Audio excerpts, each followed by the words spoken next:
शांति। ओम शांति। आज के बाबा की 17 तारीख की महावाक्य सुनेंगे। आज बाबा ने कहा अंतर्मुखी होकर के अपने अंदर झांकना है, और बाबा ने कहा अपने अंदर देखना है कि मेरा पुरुषार्थ क्या है और क्या करना है मुझे। अंतर्मुखी होकर के दूसरों के लिए भी हम ये सोच सकते हैं कि जैसे बाबा कहते हैं, बाबा को अन्य आत्माओं की आवाज़ सुनाई पड़ती है, कोई चिल्ला रहे हैं, कोई कुछ कर रहे हैं, बाबा को आवाज़ सुनता है, क्या तुमको नहीं सुनता है? तो वो भी कब सुनेगा? जब हम अंतर्मुखी होंगे, तो अन्य आत्माओं के प्रति भी संकल्प चलेगा कि उन आत्माओं को भी हम सकाश दें, उन आत्माओं को भी मदद करें। तो बाबा ने कहा टाइम वेस्ट नहीं करना है अपना इधर उधर की बातों में, फालतू इधर उधर बैठ करके टाइम वेस्ट करने की बजाय अंतर्मुखी होकर अपना पुरुषार्थ करना है। बाबा ने कहा मीठे बच्चे इधर उधर बैठकर फालतू बातों में अपना टाइम वेस्ट मत करो, बाप की याद में रहो।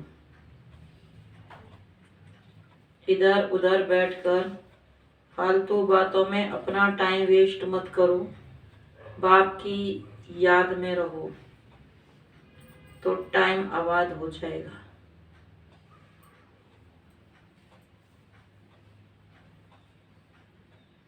प्रश्न है, बाप का सो माना नाम कौन से बच्चे निकाल सकते हैं?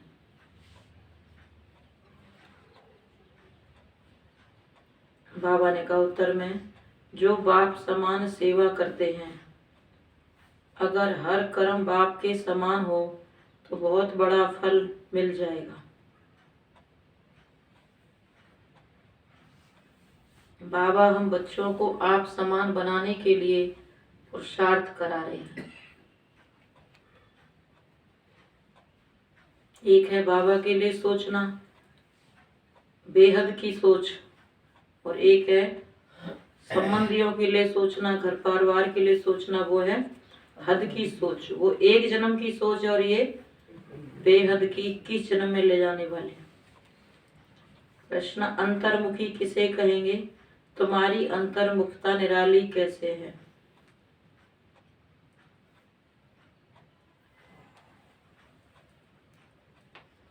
बाबा ने कहा उत्तर में, सोल कॉन्शियस होकर रहना ही अंतर्मुखी बनना है।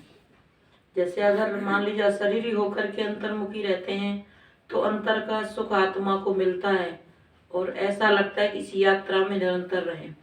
और कोई जबरदस्ती अंतर्मुखी रहे तो उसकी स्थिति खराब हो जाती है, क्योंकि मजबूरी से चुप रहना पड़ रहा है। जैसे देवताओं को देखा है, वो अंतर्मुखी भी हैं, हर्षित मुख भी हैं, गंभीर भी हैं, रमणीक भी हैं, उनके चेहरे से कितना दिखाई देता है।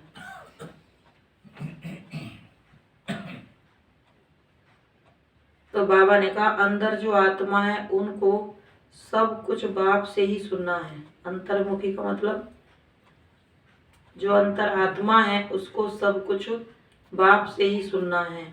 एक बाप से ही बुद्धियोग रख गुणवान बनना है। यही है निराली अंतर्मुखता।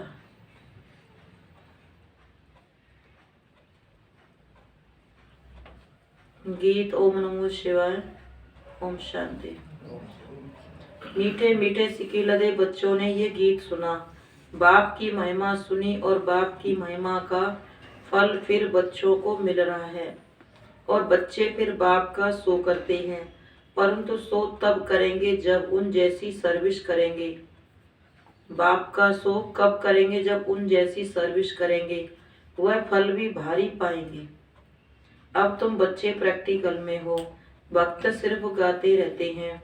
तुम जानते हो बाप दादा संगम पर हमारे सम्मुख बैठे हैं। बाप जरूर दादा के तन से ही बताएंगे। यह बच्चों को पक्का निश्चय है कि हम पुरुषार्थ कर अवश्य बाप समान बनेंगे। बाप पतित पावन ज्ञान का सागर है, उससे तुम पतित पावनी ज्ञान गंगाएं निकली हो। गंगाएं क्यों कहा जाता है? क्योंकि तुम सब सजनियां हो। सबको हम ज्ञान गंगा ही कहेंगे। बच्चों को नशा चढ़ता है कि हम श्रीमत पर सारे विश्व के मनुष्य मात्र को सुख दे सकते हैं जो और कोई नहीं दे सकता। अब बाप आया है सबको सदगति देने और दिलाती भी हैं बच्चों द्वारा, क्योंकि करण करावन हार है ना, तो ऐसे बाप की श्रीमत पर चलना पड़े। बाप कहते हैं जो करेगा और जितनी सर्विस करेगा वही 21 जन्मों के लिए ऊंच प्रारब्ध पाएगा, परंतु तकदीर में नहीं है तो कुछ भी समझते नहीं है बहुत सहज। दिन प्रतिदिन बहुत अच्छी अच्छी पॉइंट्स देते रहते हैं और बाप कहते हैं जितनी झोली भरनी है उतनी भर लो। यह मालूम भी अपने को पड़ सकता है कि हम अपनी झोली अच्छी रीति भर रहे हैं या कहाँ टाइम वेस्ट करते हैं। अगर अपनी स्थिति मजबूत है, पॉजिटिव रहते हैं, तो समझो हमारी झोली भर रही है। और स्थिति हलचल में है, छोटी छोटी बातों में ऊपर नीचे हो जाते हैं अवस्था में, तो झोली में छेद है, संशय है। तो बाबा ने कहा अच्छी रीति भर रहे हैं या कहाँ टाइम वेस्ट करते हैं। भक्ति में तो बहुत टाइम वेस्ट किया है, एनर्जी वेस्ट की है, पैसे भी बर्बाद किए, तो मेहनत भी बर्बाद की। देखो कितनी मेहनत करते हैं भक्त लोग, कितनी मेहनत करते हैं, जप तप दान तीर्थ आदि कितना करते हैं। अब बाबा के घर में कोई जाता है तो कहेंगे इतनी जल्दी जल्दी सुबह सुबह सोचते हैं, और भक्ति मार्ग में सवेरे सवेरे जाते हैं कितना मेहनत करते हैं, उनके लिए नहीं सोचते। फिर ये भी नहीं सोचते चलो हम किसी में तो बने, भक्ति मार्ग वाले में चलो कुछ तो करें, नहीं है तो ये करें, ये नहीं कर सकते तो वो करें, तो कुछ तो अच्छे संस्कार बनेंगे। तो बाबा ने कहा देखो कितनी मेहनत करते हैं, जप तप दान तीर्थ आदि कितना करते हैं। अब यह जो कुछ हुआ ड्रामा अनुसार, अभी तो है ही पुरुषार्थ की बात, जो बीत चुका उसका तो कुछ भी होना नहीं है, फिर अपने समय पर रिपीट होगा। जो बीत गया अब उसको सोचने से पश्चाताप करने से कुछ भी होना नहीं है, वो तो फिर अपने टाइम पर फिर रिपीट होगा। अब बाप कहते हैं श्रीमत पर चलो, अपना टाइम यहाँ वहाँ बर्बाद मत करो, टाइम को आबाद करो बाप की याद में। बहुत बच्चे हैं जो बाप की बातें एक कान से सुनकर दूसरे से निकाल देते हैं। जो अच्छी रीति धारण करेंगे वह फिर औरों को भी जरूर, औरों की भी सर्विस जरूर करेंगे, अपना समय कहाँ भी बर्बाद नहीं करेंगे। बहुत बच्चे हैं जो सारा दिन बाहर मुखी रहते हैं। बच्चों को पुरुषार्थ कर अंतर्मुखी बनना है। अंदर आत्मा है ना, ये निश्चय करना है कि हम आत्माओं को बाप समझा रहे हैं। बच्चे तुम सोल कॉन्शियस होकर रहना है। बाबा ने कहा तुमको देही अभिमानी आत्म अभिमानी होकर रहना है। सच्चा सच्चा अंतर्मुख इसको कहा जाता है। आत्म अभिमानी स्थिति में रहना सच्चा सच्चा अंतर्मुख इसको कहा जाता है। हमारे अंतर्मुख होने की बात ही निराली है। अंदर जो आत्मा है उनको सब कुछ बाप से ही सुनना है। बाप प्यार से बच्चों को बार बार समझाते हैं। माता पिता और जो भी अनन्य भाई बहन हैं जो अच्छी सर्विस करते हैं उन्हों से तुमको सीखना है। बल थोड़े बहुत अवगुण तो सभी में है, चाहे कोई नया है चाहे कोई पुराना है। बाबा ने कहा कोई न कोई अवगुण तो सभी में है, लेकिन हर एक को सीखना है। बाबा ने अगर चुना है तो कोई न कोई विशेषता के आधार से ही चुना है। गाते भी हैं मुझ निर्गुण हारे में कोई गुण नहीं। अभी तुम बच्चों को गुणवान बनना है, सो तब बन सकते हैं जब बाप के साथ बुद्धियोग होगा। माया तो बहुत भटकाएगी। बच्चे गिरते और चढ़ते रहते हैं। जो बॉडी कॉन्शियस रहते हैं वह गिरते रहते हैं। जो देह अभिमान में रहते हैं वह गिरते हैं। कैसे गिरते हैं? अवस्था से गिरते हैं। कभी अवस्था बहुत अच्छी और कभी फिर एकदम नीचे चले जाते हैं। जो सोल कॉन्शियस रहते हैं वह गिरते नहीं हैं, वह बाप से अंजाम माना वायदा करते हैं कि हम यह काम करके ही दिखाएंगे, पूर्ण पवित्र बनकर ही दिखाएंगे। जो गिरते नहीं हैं वो वायदा करते हैं बाबा से, तो जो गिरते रहते हैं उनके तो वायदे भी अधूरे ही रहते हैं। अंदर में यह पक्का निश्चय करना चाहिए कि हम बाप से पूरा पूरा भरोसा लेंगे, कहाँ भी फालतू टाइम नहीं गवाएंगे। बच्चों को शरीर निर्वाह भी करना है, घर बार छोड़ना तो हठयोगी सन्यासियों का काम है। तुमको तो अपनी रचना की पूरी देख रेख करनी है। चलो बाबा कहते रचना नहीं रची तो बाबा की सेवा में लग जाओ, निर्बंधन हो। अगर रचना रची है तो उसकी पालना भी करनी है, जिम्मेवारी होती है। बाबा कहते फिर भी उसमें से भी समय निकाल के सेवा जरूर करनी है। तुमको तो अपनी रचना की पूरी देख रेख करनी है और दिल में यह निश्चय रखना है कि इन आंखों से हम जो देखते हैं वह सब विनाश हो जाने वाला है। इसमें ममत्व रखने से ही अपना नुकसान करेंगे। ममत्व एक बाप से रखना है। मुख्य बात कौन सी है जिस पर बाबा याद भी कब रह सकती है बाबा की? देह अभिमानी भी कब बन सकते हैं? आधार क्या है उसका? उसका आधार है पवित्रता। तो बाबा ने कहा मुख्य बात है पवित्रता की। इस पर भी बहुत हंगामे होते हैं,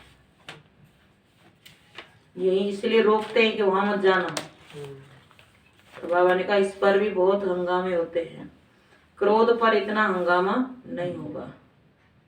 बाप कहते हैं ये काम विकार तो इस समय सब में प्रवेश है, सब विकार से पैदा होते हैं। तुम समझा सकते हो कि हम भ्रष्टाचारी को श्रेष्ठाचारी बनाने में मदद कर रहे हैं। अब तुम बच्चों को सोल कॉन्शियस बनना है, पतित पावन बाप को याद करना है। बुलाते भी हैं हे पतित पावन आओ, तो आकर क्या करेंगे? अगर शिव बाबा को बुलाया है तो आकर क्या करेंगे? जरूर पावन बनाएंगे, और जिन्होंने बुलाया है उनको ही पावन बनाएंगे। तो बाबा कहते अपना वायदा याद करो। बाबा ने आपको ही क्यों चुना है? क्योंकि आपने ही बुलाया था हे पतित पावन आओ। तो आपने उसको बुलाया और उसने क्या किया? आपके पास आया, आपको ही अपना बनाया। तो अब बाबा वायदा याद दिलाते हैं कि आप याद करो, इस जन्म में नहीं किया है तो आपने पिछले जन्म में किया और पिछले में किया। आपने कितनी बार भगवान को पुकारा था कि आप आएंगे तो हम सब कुछ छोड़ करके आपके बन जाएंगे। तो बाबा कई बार कहते हैं ना मैं तुम्हारे बुलाने पर आता हूँ। अगर किसी के घर में कोई मेहमान बुलाने पर आएगा तो उसकी खातिरी कौन करेगा? फिर जिन्होंने बुलाया वही करेंगे ना। तो बाबा ने कहा तुमने बुलाया, तुम्हारे लिए मैं आया, तो जिम्मेवारी कौन लेगा? फिर बच्चे ही लेंगे। तो क्या जिम्मेवारी दी बाबा ने? बाबा का संदेश सबको देना कि भगवान धरती पर आ चुके हैं। तो बाबा ने कहा तो आएंगे तो पावन जरूर बनाएंगे, यहाँ स्नान आदि की तो बात नहीं है। बाप कहते हैं माँ में कम याद करो, और कोई भी उपाय नहीं है। योग अग्नि से ही तुम पति से पावन बनेंगे, आयरन एज से गोल्डन एज में आ जाएंगे। यह एक ही उपाय है, दूसरा कोई उपाय नहीं।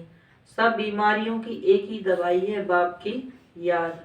इससे ही सब दुख दूर हो जाएंगे। बाप की याद से वर्षा भी याद आएगा। बाप माना ही वर्षा। लौकिक बाप भल कितना भी गरीब होगा तो पाई पैसे बर्तन आदि का कुछ तो वर्षा देगा ना। क्या करेगा? बच्चे को कुछ तो वर्षा देगा ना, चाहे कितना भी गरीब होगा। तो तुमको पहले बाप को फिर वर्षे को याद करना है। बाप कहते हैं मन मना भव मध्याजी भव। बाप तुमको सभी वेदों शास्त्रों का सार समझाते हैं, दूसरा कोई भी ये सार नहीं जानते।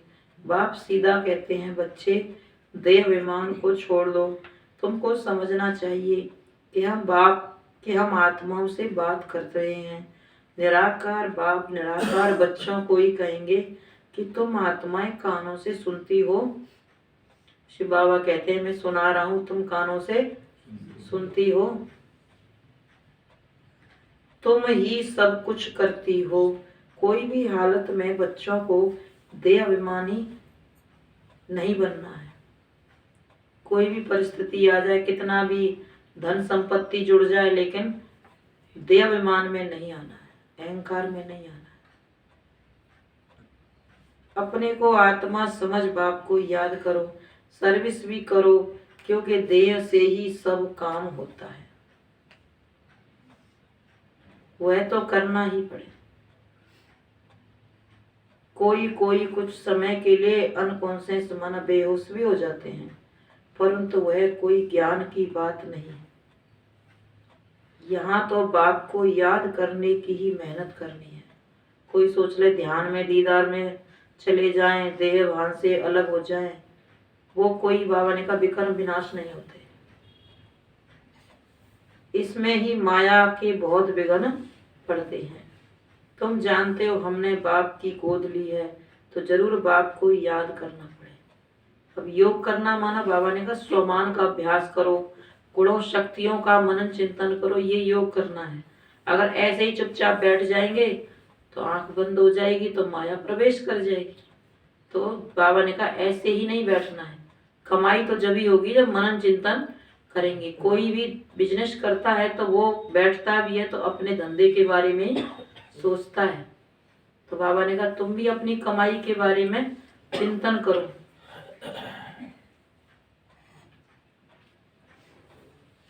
इसमें ही माया के बहुत विघ्न पड़ते हैं। तुम जानते हो हमने बाप की गोद ली है, तो बाप को जरूर याद करना पड़े। भोग बनाते हो तो भी शिव बाबा को याद करना है। आगे भोग बनाते थे तो कृष्ण को, राम को, गुरु नानक को याद करते थे, गुरु वाणी पढ़ते थे। याद में बनाएंगे तब तो शुद्ध होगा। फिर प्रैक्टिस पड़ जाती है। यहाँ भी बाप के याद की प्रैक्टिस पड़ जानी चाहिए। जितना हो सके भोग व भोजन बनाने के समय बाबा को याद जरूर करना है, बहुत बहुत जरूरी है। परंतु बच्चे याद करते नहीं हैं। भंडारे में एक दो को याद कराना चाहिए कि बाबा को याद कर भोजन बनाओ। ऐसे करते करते पक्के हो जाएंगे। जिनको अभ्यास नहीं होगा वह तो कभी याद करेंगे नहीं। ब्रह्मा भोजन की भी बहुत महिमा है, तो जरूर कुछ होगा ना। देवताएं भी इच्छा रखते हैं ब्रह्मा भोजन की। तो याद में रहे भोजन बनाने से अपना भी कल्याण होता है, तो आने वाले का भी कल्याण होता है। भोजन बनाते समय सोचो ये भोजन क्या है, ये कोई ऐसा वैसा नहीं है, इससे बहुतों का कल्याण होगा। तो इतनी जिम्मेवारी के साथ बाबा की याद में बनाना चाहिए। तो बाबा ने कहा देवताएं भी इच्छा रखते हैं ब्रह्मा भोजन की, तो याद में रहे भोजन बनाने से अपना भी कल्याण होता है, तो आने वालों का भी कल्याण होता है। याद में रहने से बुद्धि में आ जाता है कि हम शिव बाबा से वर्षा ले रहे हैं, परंतु बच्चे याद करते नहीं हैं। यह कच्चाई है। आगे चलकर ऐसे बच्चे निकलेंगे जो एकदम बाप की याद में मस्त हो जाएंगे। याद में ही भोजन आदि बनाएंगे। जैसे शराब का नशा चढ़ जाता है, तुम बच्चों को फिर ये रूहानी बाप की याद का नशा रहना चाहिए। इससे बहुत फायदा है। साजन को व बाप को याद करना है, अति मीठा बनना है। इन बाप जैसा कोई मीठा होता नहीं है। बाहर वाले तो इन बातों को जानते नहीं है। देवी देवता धर्म वाले ही समझ सकते हैं। तुम्हें वो माता च पिता, यह एक निराकार बाप की महिमा है। जरूर बाप ने इतना ऊंच कर्तव्य किया, तब तो फिर भक्ति मार्ग में हम उनकी इतनी महिमा करते हैं। बाप कहते हैं, मीठे बच्चे, और सब तरफ से बुद्धि योग हटाओ, सारी दुनिया से, अपनी देह से भी बुद्धि का योग हटाए, मामेकम याद करो तो तुम्हारा बेड़ा पार हो जाएगा। बहुत सस्ता सौदा है, परंतु लेने वाले नंबरवार है। यह भी ड्रामा बना हुआ है। बाबा कितना अच्छी रीति समझाते हैं, सुनते भी हैं। कोई तो अच्छी रीति धारण करते हैं, कोई तो एक कान से सुन दूसरे से निकाल देते हैं। यहाँ सम्मुख सुनने से बच्चे रिफ्रेश होते हैं, फिर बाहर जाने से भूल जाते हैं, कुछ भी याद नहीं रहता। कोई तो अच्छी रीति रिपीट भी करेंगे, बाबा ने ये कहा वो कहा, रिपीट भी करेंगे। जो बाबा ने समझाया वह प्रैक्टिकल में करेंगे, रिपीट भी करेंगे, फिर उसको प्रैक्टिकल में भी करेंगे। सवेरे उठकर तुम बाबा की याद में भोजन बनाएंगे तो भोजन में ताकत रहेगी। इतना तुम बच्चों को नशा रहना चाहिए। सवेरे का टाइम जो होता है बिल्कुल शांति का वातावरण होता है, तो उस समय बाबा ने कहा अगर तुम बाबा की याद में भोजन भी बनाएंगे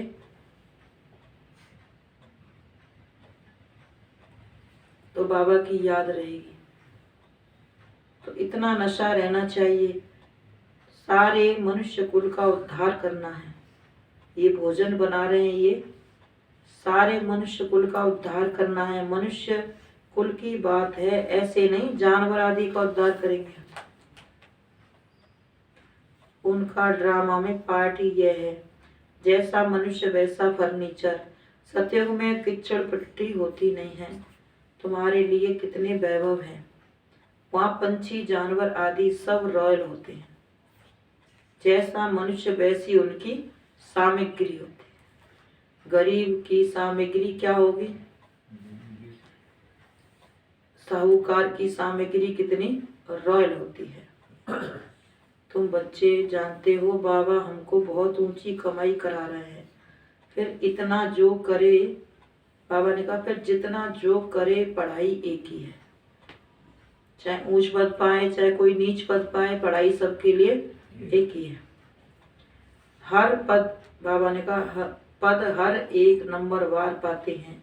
राजा रानी प्रजा साहूकार के नौकर चाकर, गरीब के नौकर चाकर सब होते हैं। बुद्धि में है कि हम अपनी राजधानी योग बल से स्थापन कर रहे हैं। हथियारों की यह बात नहीं है, यह है अभी की बात। योग बल से ही तुम राजाई पाते हो। इस समय तुम ब्राह्मणियां शक्तियां हो। सतयुग में देवियों को हथियार आदि हो नहीं सकते। यह अभी की बात है। अभी बाबा कहते ज्ञान योग के अस्त्र शस्त्र से सजे हुए हो तुम, ब्राह्मण आत्मा है। बाकी ऐसे नहीं कि वहां देवताएं कोई ऐसे अस्त्र उठाएंगे। तो ज्ञान तलवार ज्ञान खड़ग फिर वह स्थूल रूप में ले गए हैं। अब तुम्हारी सूरत और सीरत दोनों बदलती हैं। काले से गोरे बनते हो। सर्वगुण संपन्न 16 कला संपूर्ण। सीरत और सूरत दोनों बदलती हैं। आत्मा काली से गोरी बनती है, 16 कला संपूर्ण बनते हो। जितना जो पुरुषार्थ करेंगे इसमें झूठ तो चल ना सके। अगर कोई देहधारी बनाने वाला होता तो झूठ रिश्वत चल जाती, झूठी दुनिया में चल सकती है। लेकिन यहाँ तो झूठ चल ना सके। अंदर कुछ काला भरा हुआ होगा तो बाहर भी काला ही दिखाई पड़ेगा। अगर अंदर कालापन है तो बाहर भी काला दिखाई देगा। सोचेंगे हम नहीं कर सकते तो ये कैसे कर सकते हैं। बाबा कहते हैं बच्चे तुम ऐसे मीठे बनो जो सब समझें इनको बनाने वाला कौन है। तुम्हारी बुद्धि में सारी सृष्टि के आदि मध्य अंत की नॉलेज है। इस चक्र को जानने से तुम चक्रवर्ती राजा बन जाएंगे। बोर्ड लगा दो कि रास्ता है बाप, वही सारी नॉलेज देते हैं। तुम हो ब्राह्मण, तुम्हारी जात ही न्यारी है। तुम ब्रह्मा मुखवंशावली ब्राह्मणों को ही बाप नॉलेज सुना रहे हैं, तो शिव बाबा के साथ तुम्हारा कितना लव होना चाहिए। जिसका खान पान रहन सहन विचार सब चेंज है, तो समझो वो ब्राह्मण है। तो किसने रचा उन ब्राह्मणों को? शिव बाबा ने। तो बाबा ने कहा तुम्हारी तो जात ही न्यारी है। तो शिव बाबा के साथ तुम्हारा कितना लव होना चाहिए। परंतु बाबा ने कहा अच्छे फर्स्ट क्लास बच्चे योग में फेल हो पड़ते हैं। ज्ञान तो बड़ा सहज है, मुरली भी अच्छी चलाते हैं, परंतु योग में मेहनत है। याद से ही विक्रम विनाश करना है, यह मेहनत है, बस इसमें बहुत फेल होते हैं। भगवानुवास तुमको मनुष्य से देवता पति से पावन बनाने आया हूँ। ज्ञान से ही सदगति होती है, तो ज्ञान सागर को जरूर नॉलेज देना पड़े। बाकी पानी का सागर व नदियाँ थोड़ी पावन बना सकती हैं। अभी तुम बच्चे समझते हो हम अपने लिए राजधानी स्थापन कर रहे हैं, आत्म अभिमानी बन रहे हैं। हम बाबा से नॉलेज ले वर्षा लेकर विश्व का मालिक बन जाएंगे। कहाँ उन्हों की बुद्धि, कहाँ तुम्हारी बुद्धि। अब वह सब विनाश के लिए काम करते हैं, तुम स्थापना के लिए करते हो। यह बातें भूलनी नहीं चाहिए। परंतु जिनकी तकदीर में नहीं है तो धारणा नहीं करते। पुरुषार्थ करना चाहिए ऊंच पद पाने के लिए। हम पास होकर ऊंच नंबर ले गए चाहते हैं, परंतु मेहनत नहीं पहुंचती है। ऊंच पद पाना तो सब चाहते हैं, परंतु मेहनत नहीं पहुंचती है। यह है बेहद की पढ़ाई। बाप तो विश्व की बादशाही देते हैं, बंडर है ना, बहुत प्यार से समझाते। बच्चे मुझे याद करो, हड्डी याद करना है, फिर बाप से। हड्डी याद माना दिल से याद करना है। बाप फिर से आया हुआ है, हम जरूर बाप की मत पर चलकर पूरा वर्षा लेंगे। बाबा हम आपको जान गए हैं। बाबा ने कहा बाबा को देखा भी नहीं है। कई बच्चे ऐसे बांधे लिया हैं, बाबा को देखा भी नहीं है, घर बैठे भी टचिंग हो जाती है। कोई को थोड़ा सुनने से ही नशा चढ़ जाता है। तकदीर भी साथ देती है। अब तो नए नए बच्चे हैं, उनको बाबा के चित्र मिल जाते हैं, कैलेंडर मिल जाते हैं। पहले जो बच्चे बनते थे बाबा के साक्षात्कार से या जैसे भी, उनको कोई बाबा का ब्रह्मा बाबा का फोटो थोड़ी होता था। और जो बांधेली बच्चियां, उनके पास तो क्या है, कुछ भी नहीं है, तो भी बाबा घर बैठे उनको साक्षात्कार कराते हैं। तो कोई को तो थोड़ा सुनने से ही नशा चढ़ जाता है। तकदीर भी साथ देती है। कोई फिर संग दोष में आकर के पढ़ाई छोड़ देते हैं। रावण मत वाले अलग हैं, ईश्वरीय मत वाले अलग हैं। कहा ना, ईश्वरीय मत वाले तो ईश्वरीय मत वालों से मिलेंगे, और रावण मत वाले क्या होगा, वो रावण मत वालों से मिलेंगे। तो जो जिस कुल में आत्मा, जो जिस जाएगी, प्रजा बनेगी, दास दासियां जो भी बनेंगे, वो उन्हीं आत्माओं से प्रभावित होंगे, उन्हीं का संग करेंगे। तो उनको आना भी उन्हीं के राज्य में, तो वो यहाँ भी उन्हीं को पसंद करेंगे, उनके संस्कार उनसे मिलेंगे। तो बाबा ने कहा रावण मत वाले अलग हैं, ईश्वरीय मत वाले अलग हैं। तुम बच्चे जानते हो बाबा क्यों कहते हैं न्यारे और प्यारे रहो। अगर आप किसी का संग करेंगे तो कोई ना कोई स्वभाव संस्कार भी तो उसके आपके साथ प्रभाव डालेंगे ना आपको। तो इसलिए बाबा कहते हैं न्यारे और प्यारे। कोई फिर सत्संग दोष में आकर पढ़ाई छोड़ देते हैं। तुम बच्चे जानते हो कैसे राजाई स्थापन हो रही है योग बल से। बाहुबल अनेक प्रकार का है, योग बल एक प्रकार का है, बाहुबल अनेक प्रकार का है। कितनी तैयारी करनी पड़ती है, कितने अस्त्र शस्त्र सामान होता है, और योग बल एक प्रकार का है जो परमात्मा सिखाते हैं। अच्छा मीठे मीठे सिके लदे बच्चों प्रति माता पिता बाप दादा का याद प्यार गुड मॉर्निंग। रूहानी बाप की रूहानी बच्चों को नमस्ते। हम रूहानी बच्चों की रूहानी माता पिता बाप दादा को गुड मॉर्निंग और नमस्ते नमस्ते बाबा नमस्ते। धारणा के लिए मुख्य सार है, अंतर्मुखी बन एक बाप से ही सुनना है। कंफ्यूज कब होते हैं? जब हम बहुतों से सुनते हैं। अगर एक बाबा से सुने तो कंफ्यूज नहीं होंगे। बाबा जैसी बातें समझाते ऐसे कोई नहीं समझा सकता। कोई और समझा भी रहा है, चाहे कोई भी समझा रहा है, लेकिन है तो वो देहधारी।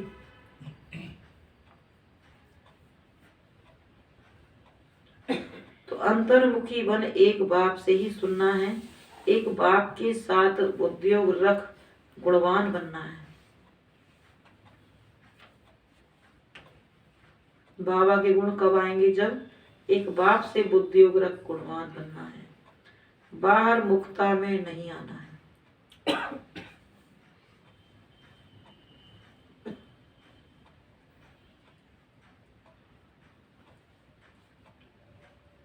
वरदान दूसरी पॉइंट है, रूहानी बाप की याद के नशे में रह भोजन बनाना व खाना है। बाबा ने कहा ना, पवित्र भोजन जो खाता है वो ब्राह्मण है, मुरली सुनता है वो ब्राह्मण है, योग लगाता है वो ब्राह्मण है, अमृत वेला करता है वो ब्राह्मण है, संग से अपनी संभाल करता है वो ब्राह्मण है।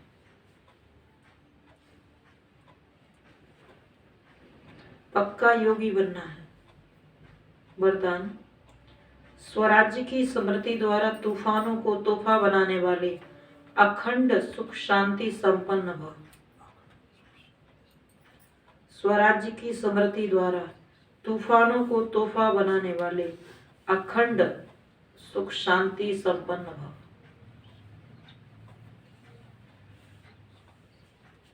अखंड माना, बाबा ने कहा आपकी सुख शांति खंडित नहीं होनी चाहिए।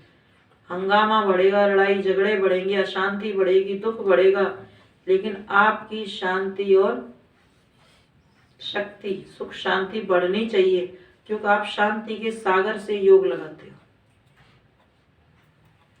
दुनिया दुखों का सागर है और भगवान सुख का सागर है।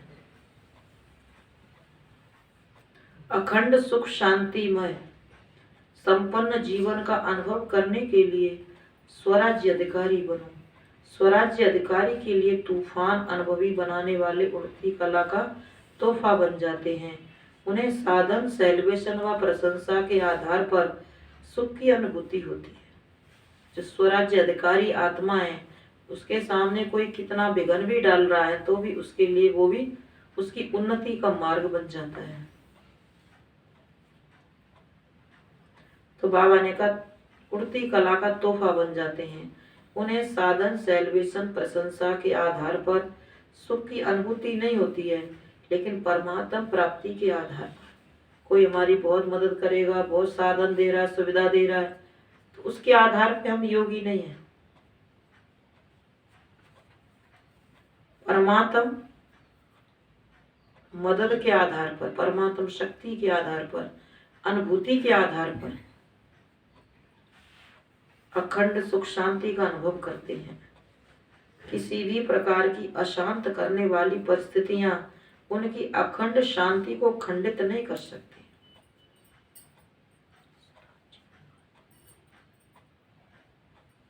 अब कोई कमजोर होता है, वो गिर जाता है, कोई गिरा देता है तो उठ के खड़ा होने में मुश्किल है, पर कोई शक्तिशाली हो तो जरा सी गिरेगा भी तो तुरंत खड़ा हो जाएगा, कुछ नहीं है। तो स्थिति है हमारी, स्थिति कितनी देर में संभली, कितना टाइम लगा उसमें। किसी भी प्रकार की अशांत करने वाली परिस्थितियां उनकी अखंड शांति को खंडित नहीं कर सकती। स्लोगन सदा भरपूरता का अनुभव करना है तो दुआएं दो और दुआएं लो। सदा भरपूरता का अनुभव करना है तो दुआएं दो, दुआएं लो। बाबा ने कहा इधर उधर की बातें बैठ करके करते हैं तो समझो अपना टाइम वेस्ट करते हैं। तो बाबा ने उन्नति के लिए कहा अंतर्मुखी होकर के बाबा को याद करना है।